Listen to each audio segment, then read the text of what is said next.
तर अजित पवारांच्या अपघातावरून आता काही शंका उपस्थित केल्या जात आहेत, त्या संदर्भातल्या टॉप 9 बातम्या पाहूयात। दोन्ही राष्ट्रवादी एकत्र येऊ नये हा कट शिजला आणि ठिणगी पडली। वडेट्टीवारांच्या वक्तव्याचा नेमका अर्थ काय? तर डीसीएम पद संवैधानिक नाही, त्यामुळे 13व्या नंतर भरता आलं असतं। शपथविधीवरही टीका।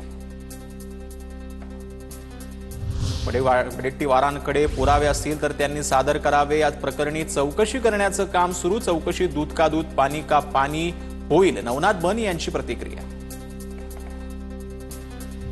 भाजपच्या घोटाळ्याची फाईल अजित पवारांकडे होती। भाजपवर आरोप केल्याचा काही दिवसातच अजितदादांचा मृत्यू। मला जस्टिस लोहिया प्रकरणाची आठवण झाली।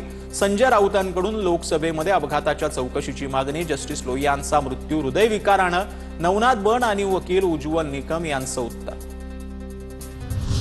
प्रत्येक जण टीका टिप्पणी करत असतो, राऊतांच्या बोलण्याकडे गांभीर्यानं लक्ष देण्याची गरज नाही। सुनील तटकरेंचा राऊतांवर पलटवार। विमानात 6 लोक होते तर 5 मृतदेह कसे मिळाले? दादांवरील फाईलमधील कागद कसे जळाले नाही? संजय राऊतांचा सवाल। संसदेत प्रश्न उपस्थित करणार असल्याची माहिती। अपघातग्रस्त विमानात 6 जण असल्याची नोंद नाही। एखाद्याच्या निधनाला वेगळी कलाटणी दिली जाते। आतापर्यंत कुठलाही पुरावा समोर आलेला नाही। उज्ज्वल निकम यांचं राऊतांना उत्तर। विमानाचा ब्लॅक बॉक्स सापडलाय, सत्य समोर येईल। दादांच्या अपघाताच्या चौकशीची मागणी फडणवीसांनी आधीच केली आहे। केंद्रीय विमान उड्डाण राज्यमंत्री मुरलीधर मोहोळ यांची माहिती।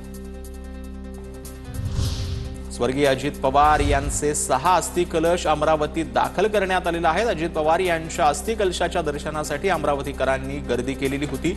अमरावतीच्या राष्ट्रवादी कार्यालयामध्ये विविध पक्षांचे पदाधिकारी आणि कार्यकर्त्यांनी अस्थि कलशाचं दर्शन घेतलं।